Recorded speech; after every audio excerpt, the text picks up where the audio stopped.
DAP खताच्या तुटवड्यावर रविकांत तुपकर आक्रमक. Buffer stock तातडीने खुला करण्याची मागणी. खरीप हंगाम तोंडावर आला असताना जिल्ह्यात डीएपी खताचा तीव्र तुटवडा निर्माण झाल्याने शेतकऱ्यांमध्ये अस्वस्थता पसरली आहे. या पार्श्वभूमीवर क्रांतिकारी शेतकरी संघटनेच्या वतीने जिल्हा कृषी विकास अधिकारी कार्यालयावर धडक देत अधिकाऱ्यांना घेराव घालण्यात आला. यावेळी शेतकरी नेते रविकांत तुपकर यांनी जिल्ह्यासाठी राखीव ठेवण्यात आलेला डीएपी खताचा बफर स्टॉक तात्काळ खुला करण्याची जोरदार मागणी केली.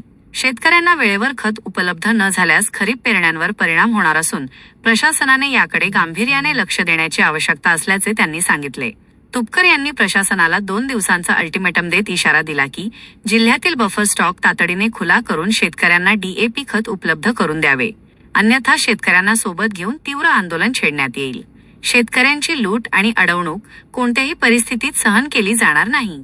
दरम्यान चिखली आणि मेहकर तालुक्यात डीएपी खताची चढ्या दराने विक्री होत असल्याच्या तक्रारी समोर आल्याने शेतकऱ्यांमध्ये संतापाचे वातावरण निर्माण झाले आहे.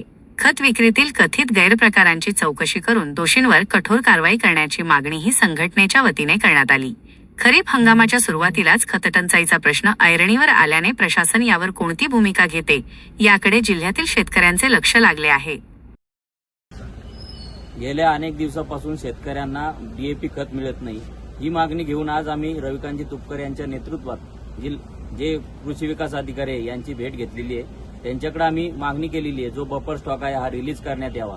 शेतकरी गेल्या 1 ते 2 आठवड्यापासून सातत्याने तालुका कृषी अधिकारी असतील यांच्याकडे मागणी करतात किंवा आम्हाला खत डीएपी खत द्या, परंतु त्यांना सांगितलं जातं आज रॅकला लागणार, उद्या रॅक लागणार, परंतु खत काही त्यांना मिळत नाही.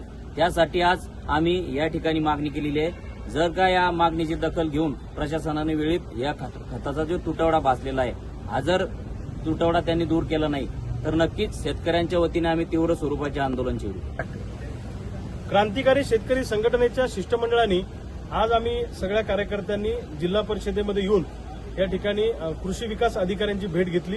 बुलढाणा जिल्ह्यामध्ये डीएपीचा मोठ्या प्रमाणामध्ये तुटवडा आहे, युरियाचाही तुटवडा आहे आणि डीएपी अन्न विकल्या जाते, जास्त दरानं त्या ठिकाणी कृषी दुकानदार विकतात, अशा अनेक तक्रारी शेतकऱ्यांच्या आल्या आणि यांच्याकडे बफरचा स्टॉक शिल्लक असताना सुद्धा तुटवडा कसा काय दिसतो, म्हणून आज आम्ही जिल्हा कृषी विकास अधिकाऱ्यांशी चर्चा केली. मी स्वतः जिल्हाधिकारी महोदयांशी बोललो, जिल्हा कृषी अधीक्षकांशी बोललो आणि त्यांना 50% बफरचा स्टॉक रिलीज करा अशा पद्धतीच्या सूचना आम्ही केल्या, विनंती केली. अन्यथा आम्ही आंदोलन करू अशी आक्रमक भूमिका घेतल्यानंतर आज उद्यापासून हा डीएपीचा 50% बफरचा स्टॉक त्या ठिकाणी रिलीज होणार आहे. त्यामुळे कोणताही शेतकरी डीएपीच्या खतापासून वंचित राहणार नाही. आणि जर का प्रशासनाने याच्यामध्ये दिरंगाई केली किंवा एकाही शेतकऱ्याला जास्त किमतीमध्ये डीएपीचं खत किंवा युरिया खत किंवा कोणतंही खत विकण्याचा प्रयत्न केला तर जिल्हा कृषी अधिकाऱ्याचे कपडे काढण्यात येतील, असा इशारा आज आम्ही या माध्यमातून प्रशासनाला देतो आहे. हयगय केली जाणार नाही. आक्रमक भूमिका क्रांतिकारी शेतकरी संघटनेची राहील.